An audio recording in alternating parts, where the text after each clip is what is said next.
A year had passed since Emily and I went our separate ways, and life had taken a direction I never could have predicted. I had moved into a modest downtown condo, leaving behind a house that once echoed with the life we had shared.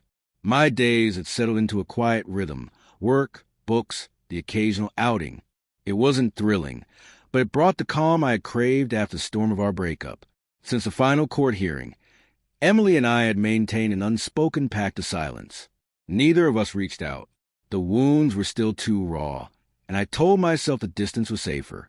I doubted I could face her without dredging up the old anger and resentment we had buried. Then, one cold November evening, as I was preparing for a quiet night in, there was a knock at my door. I wasn't expecting anyone. When I opened it, there she was, Emily, standing hesitantly, her eyes reflecting a mix of determination and uncertainty. "James," she said softly, her voice trembling. "Emily, what are you doing here?" I asked, my mind racing. "I know this is sudden," she said, twisting her fingers nervously. "But I need to talk to you. It's important." Questions surged through me.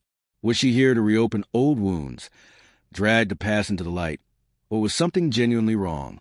Despite my hesitation, I stepped aside. She entered cautiously and took a seat at the far end of my sofa, her posture stiff and guarded. I sat across from her, the space between us heavy with everything left unsaid. "It's about my father," she whispered. Richard, her father, had never hidden his dislike for me and had frequently come between us during our marriage. He had been a constant source of tension. Emily's eyes glistened with tears. "He's very sick. The doctors don't think he has much time left, and he's been asking to see you." I blinked, stunned. Why would he want to see me? "He wants to apologize," she added quietly. "He feels responsible for everything that happened." Her words hit me hard. Richard, the man who had constantly undermined me, now wanted forgiveness?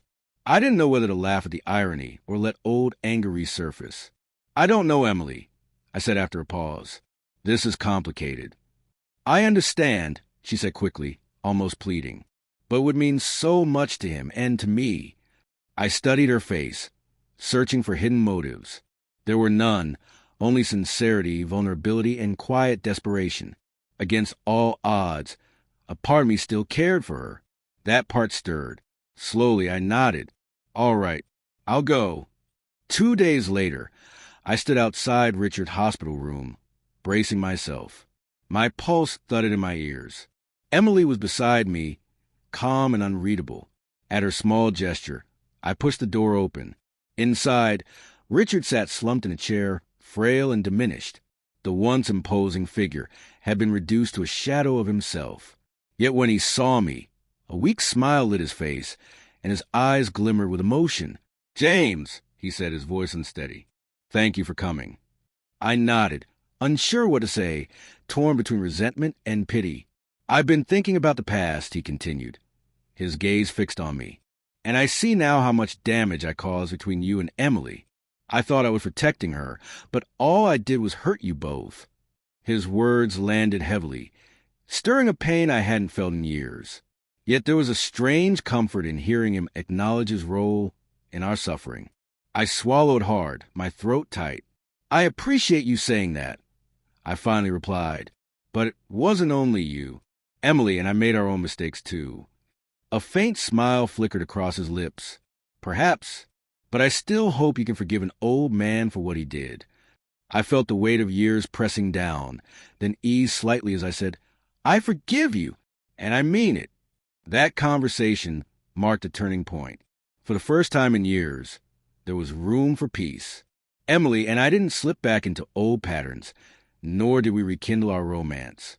But as we spent the following week supporting her father through his final days, something unexpected emerged: mutual respect and quiet companionship. When Richard passed, Emily and I stood side by side at his funeral, not as husband and wife, but as two people who had endured and emerged changed. In the days that followed, we spoke not of failures, but of memories, lessons, and the distance we had traveled. We didn't reunite romantically. That chapter was closed. Yet for the first time in years, I could look at her without anger or pain, only acceptance. Months later, an envelope arrived from Richard's lawyer. Inside was a modest inheritance and a handwritten note. James, thank you for forgiving me. Use this to start something new. You deserve it. Reading the words, I felt a release I hadn't realized I needed. Richard's final act wasn't about money. It was about peace. And that night, when Emily had come to my door, I never imagined it would lead here. Not to rekindle love, but to closure and forgiveness. I had learned that forgiveness is one of the greatest gifts a person can give.